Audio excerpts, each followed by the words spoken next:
In December, I published a series of videos explaining where I think that life simulation games get it wrong.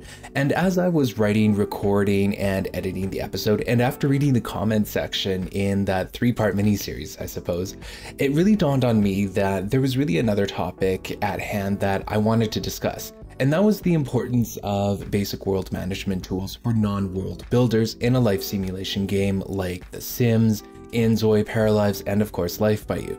And today I'm going to scratch that itch. Now, for those of you just discovering my channel and I guess just discovering this little corner of the internet, my name is Michael and I want to welcome you to Sovereign Gaming in Life Sims, the YouTube channel where I build worlds, lots, and share my thoughts on video games in the life simulation gaming space. Now, to begin this episode, I have to say that I personally think that the importance of world management tools are very misunderstood by the life simulation gaming community, and that basic world management tools are actually criminally underrated in life simulation games that are on a comparable scale to the PC Sims games. So what do I consider to be basic world management tools? Well, I consider basic world management tools to offer players the following capabilities: a tool to place custom-sized lots, a tool to add, edit, and delete roads, and a tool to place objects that characters can interact with, and vegetation as well outside of the lots. So why should non-world builder players care? Well, immediately when we speak of world building or world management, players immediately jump to the conclusion that they have to build cities. However, that sentiment seems to be based on more of an assumption that having world management capabilities in-game automatically equates to city building.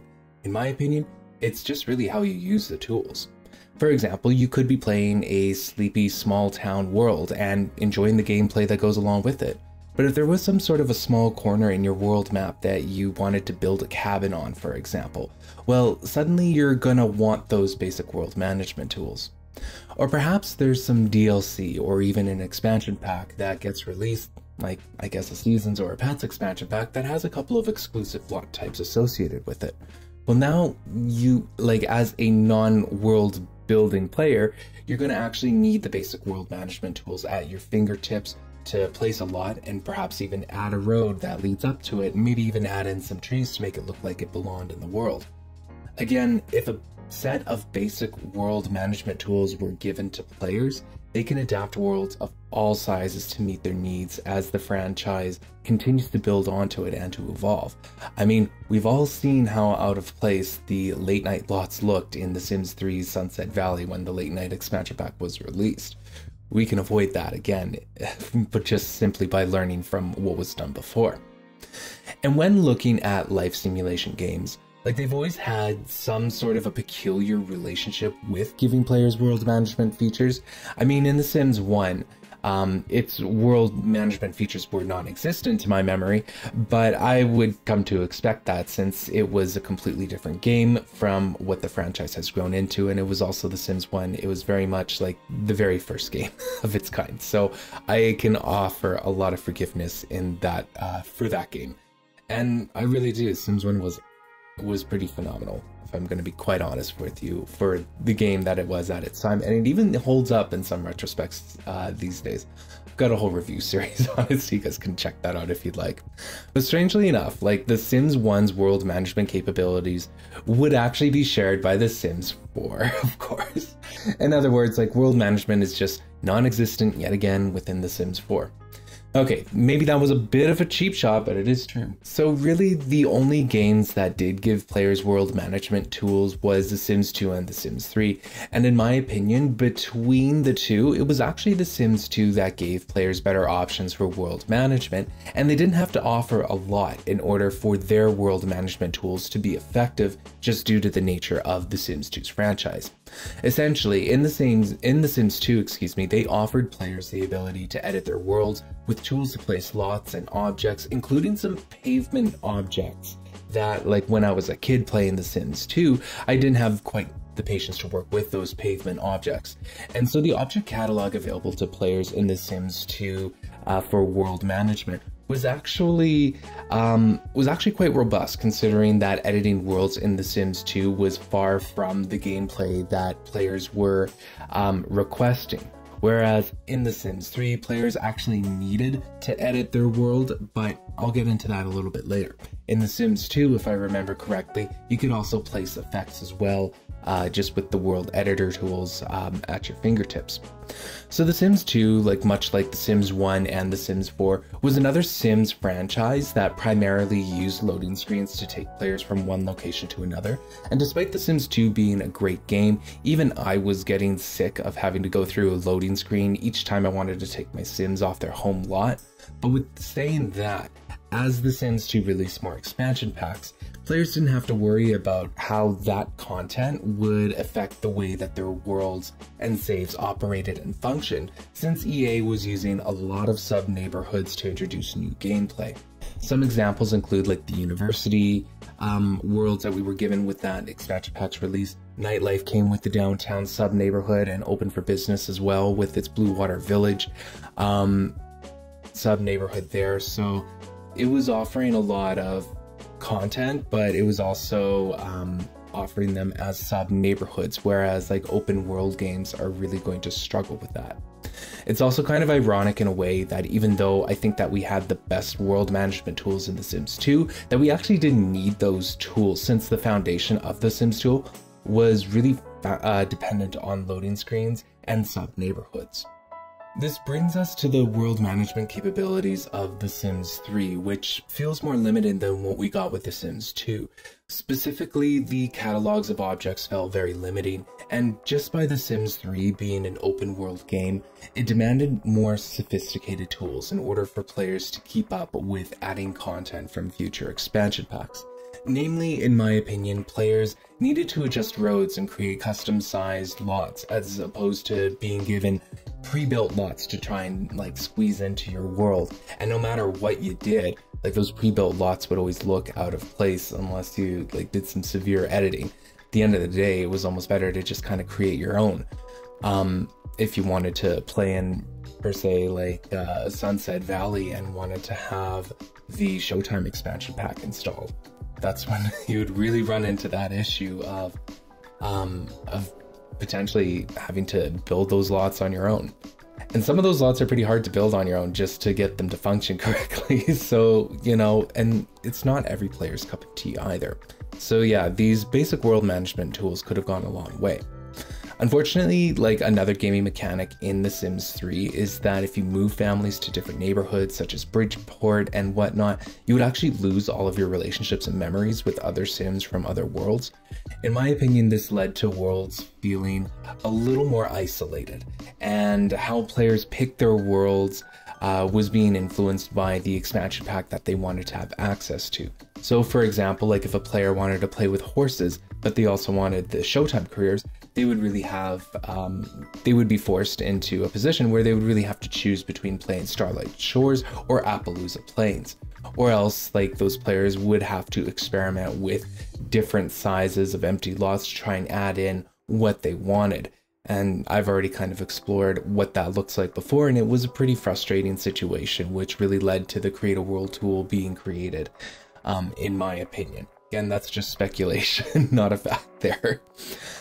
I also think that EA realized this oversight throughout the franchise, and when the Nightlife expansion pack, the Late Night expansion pack was released, I always sometimes get The Sims 2 and The Sims 3's downtown expansion packs mixed up with each other, so if I've been using the wrong one, I do apologize. But anyways, when Late Night was released, EA retroactively edited Sunset Valley to include the community lots that Late Night came with, and I keep mentioning, it just looked out of place. It didn't look like it ever fit the world, in my opinion. And so again, I think that EA really underestimated the demands of their own vision, and they really had to act fast so that players didn't feel like they had to start over to experience an expansion pack, which I think, like I alluded to earlier, led to the beta version, I guess, of the Create a World tool being released to the public. Unfortunately, starting new saves, to play specific expansion pack experiences is the norm for The Sims 4. And what's unfortunate about this is that it unnecessarily adds a hurdle for players that want to access an entire franchise's content within one save, which I think that players have every right to. And before we jump down my throat for that statement, in The Sims 1 and The Sims 2, players had access to all expansion pack content regardless of the worlds they were playing in. I also would like to clarify that I do think that there is a fine line between giving players the world management basics and needing to produce a full-on world editor software. In this video, I'm only trying to make the case for giving players the basic world editing capabilities that non-world builders can easily pick up and give their worlds a quick edit when need be on the fly as the franchise progresses. I am in no way talking about like terraforming or painting different textures or adjusting the water levels or the climate or anything of the sort. But when looking ahead to future life simulation games, all in all, like I'm not convinced that the life simulation games that purport themselves to have open worlds or even open neighborhoods have really learned the hard lessons that The Sims 3 has come to teach us 15 years ago. In that, in order to have your open world concept grow with the franchise, that the players need to be given the tools to shape their worlds. The only thing that I have confirmed so far with Life by You and Paralyze is that they'll allow the players to add in custom lot sizes. Whereas, I'm not sure if this would be possible in Inzoi, for example. I could be wrong with Inzoi, so please feel free to correct me if I'm wrong in the comment section below. I'm learning about all these games just like the rest of you there, so it's not like we are splitting the atom or anything of the sort. Well, hello everyone. Editor Michael is just popping in here. So I believe I was working on doing research for a different video and I was reviewing the FAQ on the actual Life by You website. And so when I did, I wanted to correct a few things that I was saying there. So I think that I was just talking about how I don't feel like any future life simulation games aren't heeding the lessons of The Sims 3. Well, I'm going to correct that part a little more because my mind has changed since, well, reviewing the FAQ portion of the website on the Life by You website. And so as you'll see on screen here, in the FAQ page, what it does describe is it actually does describe some world building. And specifically, it talks about us, the players, having complete and total control of the humans that we create, the towns that we build, and the stories that we tell. Well, those are features that are certainly suggesting that town creation and world creation capabilities will be placed at our fingertips. The other part where the Paradox Life by You team talks about the open world game and all that is where they do actually talk a little bit about world creation under that question. So, you know, they are, to paraphrase here, they're aiming to allow us to live life with no loading screens, which I love, of course, control anyone at any time, and create your own world. Again, this kind of language just kind of leads to my speculations that world creation capabilities might be possible with Life by You, or at least they are certainly being talked about and considered as features to offer players. That, again, that's just a speculation of mine.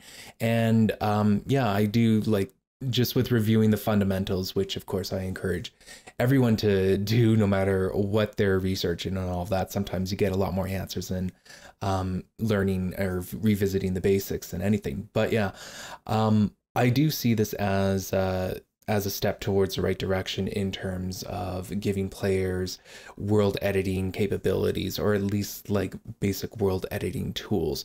Paralyze is also another game that is going to be doing that as well. They've mentioned as well in a screenshot, and I'll talk a little bit more about that as we resume the video. But yeah, they also talk about world editing and world creation capabilities, which are great signs. So even though I had mentioned earlier that I don't think that future life simulation game franchises aren't heeding the lessons of The Sims 3, well, I'm just here to kind of correct myself in the post-edit of this video, in that I actually think that some are actually learning the lessons from The Sims 3 when offering players an open world, or at least an open neighborhood gameplay style. Anyways, let's get back to the video. And interestingly enough, like between Life by You, Paralives, and Inzoi, it's Paralives that is the only upcoming life simulation game that has actually announced plans to give players a world editor software program after the release of the game, which you can see in the screenshot that I've posted here.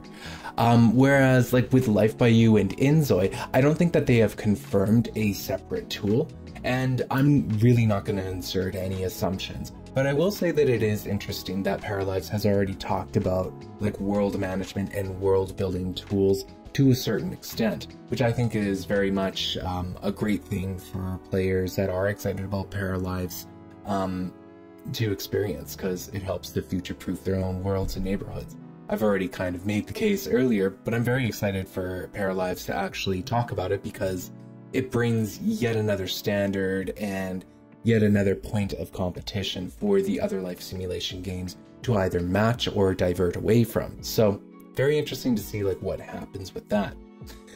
But I want to know what you guys have to think about getting basic world management tools. For the non-world builders out there, is there another use case for basic world management tools that I didn't cover? Are the life simulation games of the future not heeding the lessons learned by The Sims 3? Or are players now comfortable accessing expansion and DLC content on a world-by-world basis? Feel free to drop your comments and opinions below with your thoughts. I just kindly ask that you are respectful. And until next time, I just want to thank you for watching, and if you'd like to see more videos like this one, then feel free to like this video and consider subscribing if you haven't already. Anyways, thank you so much for, sharing your time with me, and I hope you have yourself a wonderful day.